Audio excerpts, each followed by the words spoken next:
High friend आमार आरो एक ब्लग भिडियोते तोमादेर सकलके जानाई अनेक अनेक स्वागत। दुपुरबेला खावा दावा करार पर छादे गेছি फल निये। এই ফলগুলো কাটবো, মেয়েকে দেবো, আমরা খাবো। আসলে দুদিন আগে আমার ভাই এসেছিল না, ভাই তো অনেক ফল এনেছিল, তোমাদের সাথে শেয়ার করেছিলাম। সেই ফলগুলো রয়ে গেছে। আবার কালকে রাজুর পিসি কিছু ফল পাঠিয়ে দিয়েছিল, সেগুলো রয়ে গেছে। আর আমার মানুর জন্য রেগুলার ফল কিনে আনে ওর ঠাম্মা, সেগুলো রয়ে গেছে। তাহলে বুঝতেই পারছো ঠিক কত ফল জমে গেছে বাড়িতে। এবার এগুলো যদি বেশি বেশি করে কেটে খেয়ে ফেলা না হয় তাহলে পুরোপুরি নষ্ট হবে। সেই জন্য আমি ঠিক করেছি মেয়েকে আজকে ৬-৭ রকমের ফল কেটে আমি দেব, আর তারপর আমরাও খাবো। আমি আমার মানুকে প্রত্যেক দিন কিছু না কিছু ফল খাওয়ানোর চেষ্টা করি, আর তার সাথে সাথে ওকে আমি শেখাইও কোনটা কি ফল, কোন ফলের কোন ইংলিশ, কোন ফলটা কোন রঙের। আর ফলগুলো খাওয়ার সময় আমি ওকে ফোনের মধ্যে গাছগুলোও দেখাই যে কোন ফলের গাছ কেমন দেখতে হয়, যাতে ওর ইন্টারেস্টটা জাগে আর কি। ও দেখেছি খুব একটা ফল কিন্তু নষ্ট করে না, ফলের গাছ দেখতে দেখতেও ফলগুলো কিন্তু খেয়ে নেয়। ও বেশি ভালোবাসে আতাটা খেতে। আসলে আতাটা একটুখানি মিষ্টি বেশি হয় না, সেই জন্য আতাটা ওর বেশি ভালো লাগে। আর ও যখন অনেক ছোট ছিল সেই তখন থেকেই ওকে আতাটাই বেশি দেওয়া হতো, যার কারণে ওর আতাটাই সব থেকে বেশি ভালো লাগে। এছাড়া ও মোটামুটি সব ফলই খায়। ইদানিং লক্ষ্য করে দেখছি কালো আঙুর আর লেবুটার ওপর ওর ভীষণ ঝোঁক। আর আজকে আমি ওকে এই বিলতি কুল যে দেখছো এটা প্রথম দিলাম। এর আগে একদিনও ওকে এই বিলতি কুল দেওয়া হয়নি। কমলা লেবুগুলো এখন ভীষণ মিষ্টি, যার কারণে খেয়ে ও কিন্তু ফলগুলোর নাম আমাকে খুব খুশি খুশি হয়ে বলে দিচ্ছে।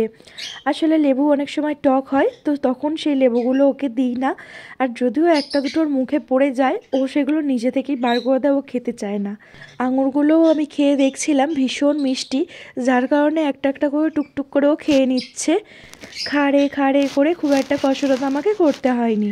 ভাতটা দুপুরে কম খাক, আমার তাতে কোনো কিছু যায় আসে না, কিন্তু ফল বাটি ভর্তি করে খেতে হবে, এটা ওকে আমি ছোটোবেলা থেকে বলতাম। সেই জন্য ও কিন্তু একটা ফলও নষ্ট করে না, ফলগুলো কিন্তু খেয়ে নেয়। ভাত ২-১ গাল নষ্ট করে, তাও কখনো কখনো, কারণ আমি ওকে ছোটোবেলা থেকে বলেছি ভাত নষ্ট করতে নেই, যেটুকু খাবে সেটুকুই নিতে হয়। তাই ভাত দেওয়ার সময় আমি ওকে এখন থেকেই ডাকি যে মানু কতটা ভাত দেবো। আমি যখন ভাত দিই ও কিন্তু বলে আরেকটু দাও, আরেকটু দাও মাম্মা, আরেকটু দাও। আবার যদি কখনো ভাত বেশি দিয়ে ফেলি তখন কিন্তু ওই বলে মাম্মা আমি এতটা খাবো না, মাম্মা আমি এতটা খাবো না, একটু ভাত তুলে নাও। তখন আমি ভাতটা তুলে নিই। আরও একটা জিনিস ওকে আমি সবসময় বলি, যতটা পেটে ধরবে ততটাই তুমি খাবে, জোর করে খাওয়ার কোনো দরকার নেই। তাই ছোট থেকে এই জিনিসটা ও খুব ভালো করে বুঝে গেছে, কতটা ও খেতে পারবে ততটাই ওকে খেতে হবে, নষ্ট করা কিন্তু একদম চলবে না।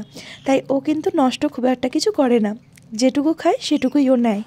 ওর মধ্যে শুধু একটাই বাজে গুণ আছে, কোথাও দোকানে গেলে বা কোথাও গেলে chips, Kurkure, chocolate, cold drinks দেখলে ও লোভ সামলাতে পারে না, তখনই বায়না জুড়ে দেয়, কান্নাকাটি জুড়ে দেয় যে আমাকে দিতেই হবে, আমার এটা চাই। সেই অভ্যাসটা এখনও পর্যন্ত ছাড়াতে আমি পারিনি।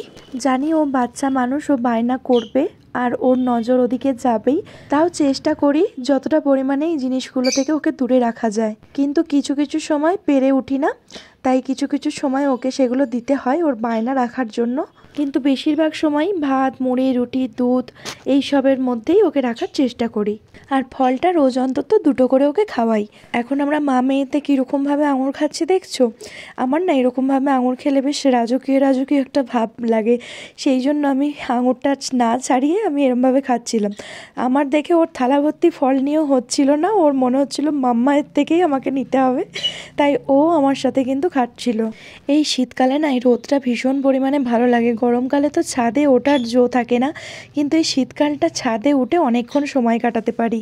ওকে যতগুলো ফল কেটে দিয়েছি এটা খেতে ওর মোটামুটি 40 মিনিটের ওপর লাগবে, কারণ ও একটুখানি করে খাবে, 10টা করে কথা বলবে, এটা কি ওটা কি সেটা কি জিজ্ঞাসা করবে।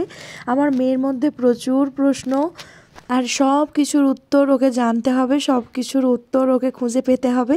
যদিও এই গুণটা কিন্তু আমার ভীষণ ভালো লাগে, কারণ প্রশ্ন করা ভালো, প্রশ্ন মানুষ যত করবে ততই শিখতে পারবে। তোমরা ওকে আশীর্বাদ করো ও যেন অনেক বড় হতে পারে। তোমাদের সাথে মনের কথাগুলো শেয়ার করলাম, ভালো লাগলে লাইক, কমেন্ট, শেয়ার করে পেজটা ফলো করে নিও।